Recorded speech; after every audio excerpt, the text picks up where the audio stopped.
had a song on every album, A Conversation with God. Yes. You've had... And a prayer. And a prayer. And I think you've had... Three conversations with the devil. Three conversations with the devil. Why with the devil?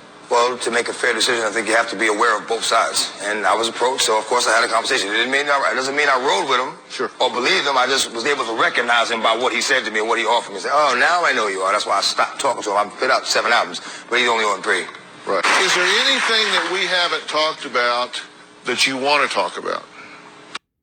Hey, Shalom. I'd like to give all praises, glory, and honors to Yahweh, Ba'ashem Yahushai, Ba'ashem Akakwadash.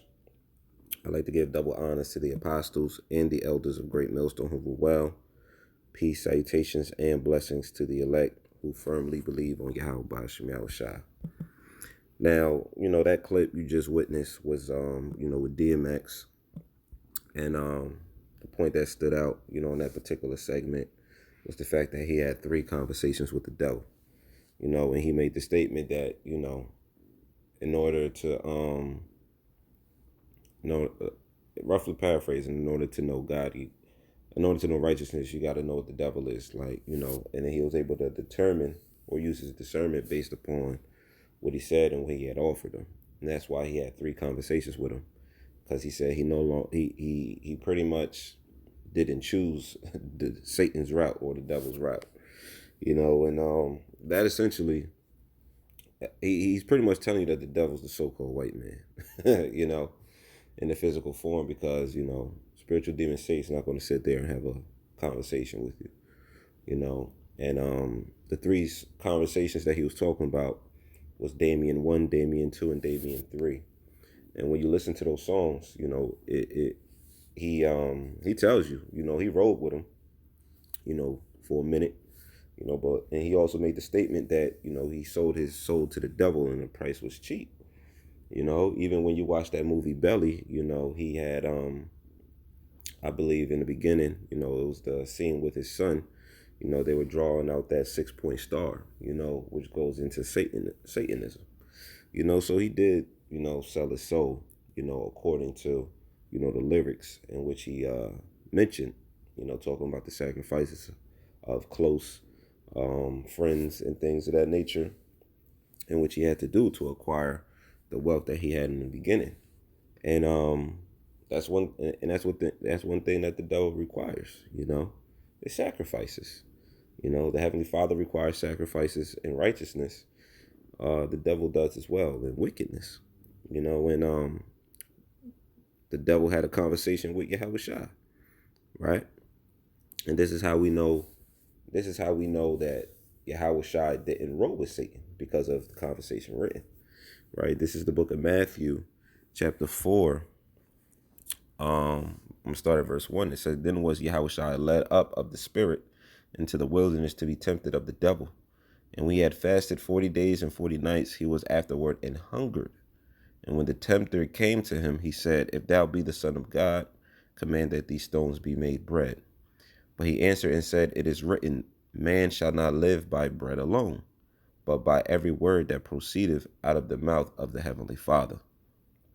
Then the devil taketh him up into the holy city, and set him on a pinnacle of the temple, and saith unto him, If thou be the Son of God, cast thyself down, for it is written, He shall give his angels charge concerning thee, and in their hands they shall bear thee up, lest at any time thou dash thy foot against a stone. Yahushua said unto him, It is written again, that thou shalt not tempt the Lord thy power. And you do that when you even start to have a conversation with the devil. If you dance with the devil and you get bit, that's on you, right? That's what Apostle Tahar told us, and that's good wisdom.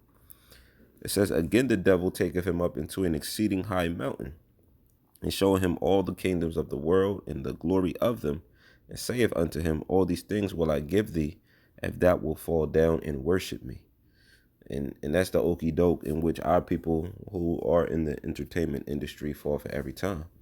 They promise them the cars, the clothes, the hoes, the mansions, the vacations, the private jets, all the material things that doesn't fill the spirit, right? And they fall for it every time, because primarily they don't come from nothing, right? But you just have to worship him. That's the only catch, you know? So a lot of the time when these entertainers be thinking God when they receive their awards, they talking about a God, the God of Satan, you know? They talking about Satan. They talking about the Edomites, the white man.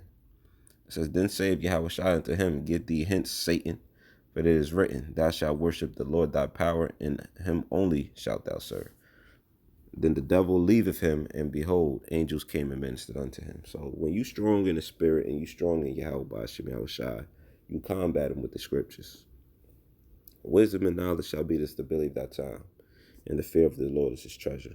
That's what that's how you combat the devil. When you do that, he's gonna have to flee. You know, what Proverbs 28 tells us. Proverbs 28 tells us. Proverbs 28:1. The wicked flee when no man pursueth, but the righteous are bold as a lion. So what? The devil's gonna flee. You know, the devil's gonna flee. You know, when you combat him with the word of the Lord, because it's like you can't break this dude. You know, you can't break him. Let me get another scripture.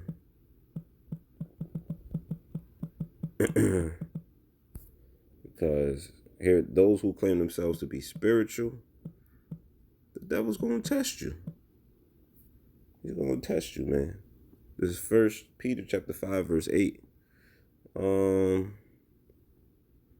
says, 1 Peter chapter 5, verse 8, it says, be sober, be vigilant, because your adversary, the devil, as a roaring lion, walketh about seeing whom he may devour. You know, and he does that by way of what? You know, he could do it by way of offering you goods.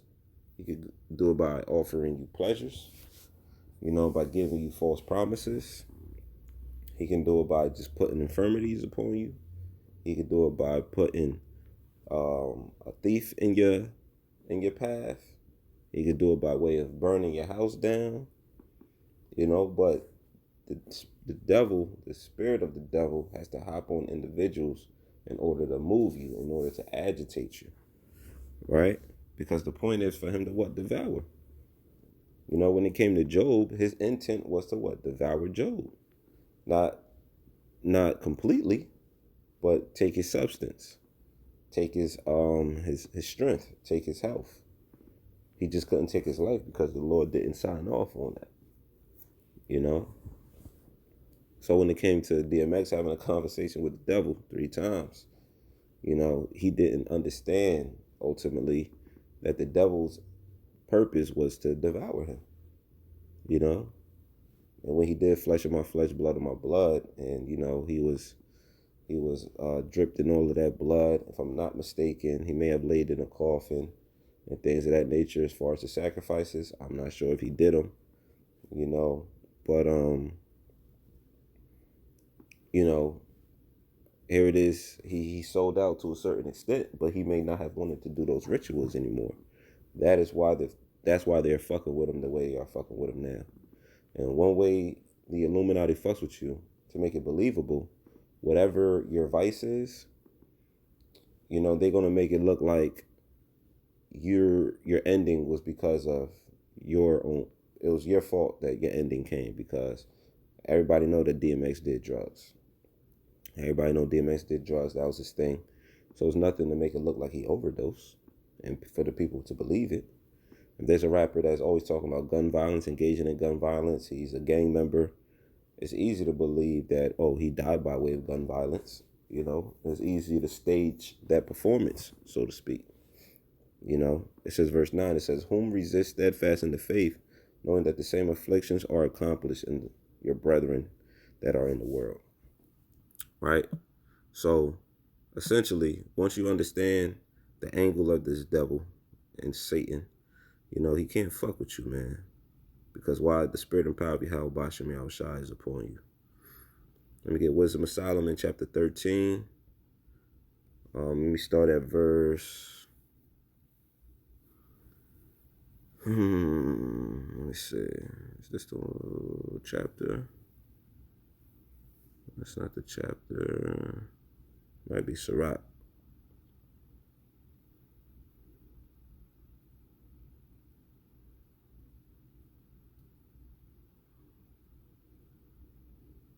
I'll go Ecclesiastes 13. All right, let's go through this. Sirach 13:1. He that toucheth pit shall be defiled therewith, and he that hath fellowship with a proud man shall be like unto him. That's why a lot of these rappers and entertainers are proud, because Esau is blessing with them gifts. It says, burden not thyself above thy power while thou livest, and have no fellowship with one that is mightier and richer than thyself. And that's what they do when they sell out to these Edomites, to these devils. It says, for how agree the kettle and the earthen pot together? For if one be smitten against the other, it shall be broken. The rich man hath done wrong, and yet he threateneth withal. The poor is wronged, and he must entreat also. If thou be for his profit, he will use thee. But if thou have nothing, he will forsake thee. That's right. So a lot of times, these devils, they will see how much of a following that you have, how much of a following that you can generate. You know, and back in those times when DMX was coming out, they will help build an artist. You know, they will help build a fan base. But now you got to have your own fan base by way of social media. You know, and they'll see the analytics, see how many people fuck with you, because depending on how many people like you, that can also be determined upon how many people you can deceive, how many people you can influence. And once these Edomites know that they can control you, if you got 5 million followers, they know they control 5 million followers. So if they see that you're for a profit, he will use you for the sense of control. But if you have nothing, if the fans don't fuck with you no more, guess what's going to happen? He's going to forsake you.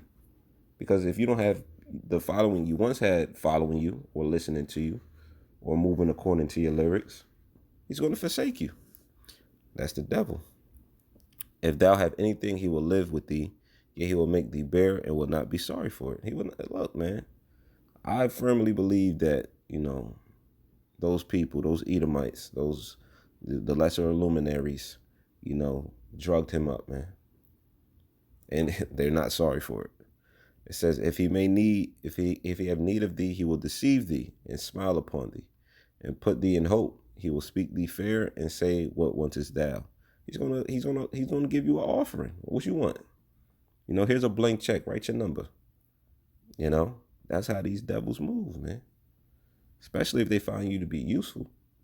And at one point, DMX was very useful, man. Everybody loved DMX, you know, when it came far as his music, you know. And I remember he made a statement, you know, as far as when it came down to compliments.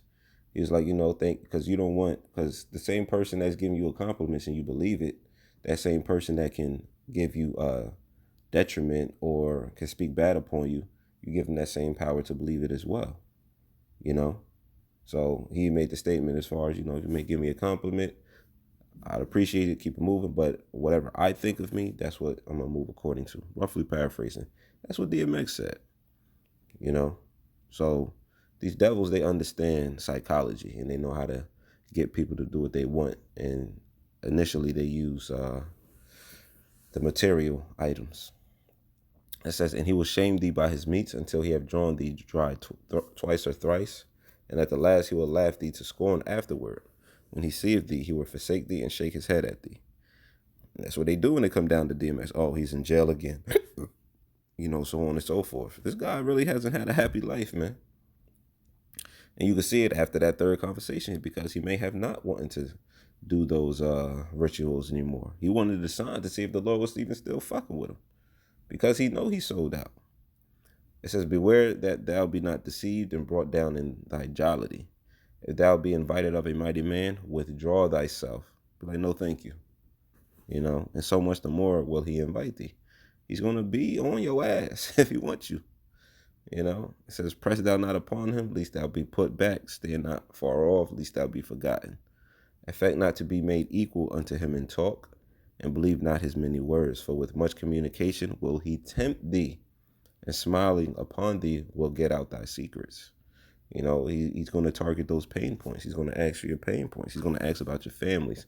He's going to ask about your grandmother's health care. He's going to ask about a lot of things that you care about, because he's going to use that for his benefit. It sells. It sells, man. In order to land a deal, you got to be able to target the pain points of the particular seller to get what you want out of the deal, to see what void you could pretty much fill. You know, it says, but cruelly he will lay up thy words and will not spare to do thee hurt and to put thee in prison. And that's what happens. How many times DMX went to prison? You know, it says, observe and take good heed, for thou walkest in peril of thy overthrowing when thou hearest these things. Awake in thy sleep. Love the Lord all thy life and call upon him for thy salvation. You know, and that's what it's about, man. You got to call upon Yahweh Shem Yahushai, you know, for salvation. Now, they say he's in a vegetative state. He's on life support. We'll see if the Lord, you know, essentially signed off on that death or not. You know what I'm saying? But that goes to show, man, you dance with the devil and you get bit, that's on you, man. You know, that's on you. You know, we have the hope for elect. We covered, man. You know, because we have this word in us, and Lord willing, we be of the chosen, allotted to be delivered, you know, no matter what angle Satan attempts to come. We gonna see it coming. You know, we're gonna see it coming. You know, or the Lord can prevent it from whatever he got planned from happening to us. Proverbs 34:7 tells us that the angels of the Lord encamp round about them that fear him. You know, that fear him. So that's what it's about. That's what it's about, man. You know, fear Yahweh Shem Yahushua, and the rest to follow. You know, so this pretty much brings a conclusion to this lesson. I saw that particular interview, and you know, a lesson came to mind. You know, so you know, Lord willing, this was edifying. You know, just use the scriptures, man, in your daily travels. You know, use the scriptures. You know, and with that, I'd like to give all praises, glory, and honors to Yahweh, Ba'ashem Yahushai, Ba'ashem Akakwadash. I'd like to give double honors to the apostles and the elders of Great Millstone who rule well. Peace, salutations, and blessings to the elect who firmly believe on Yahweh Ba'ashem Yahushai. Shalom.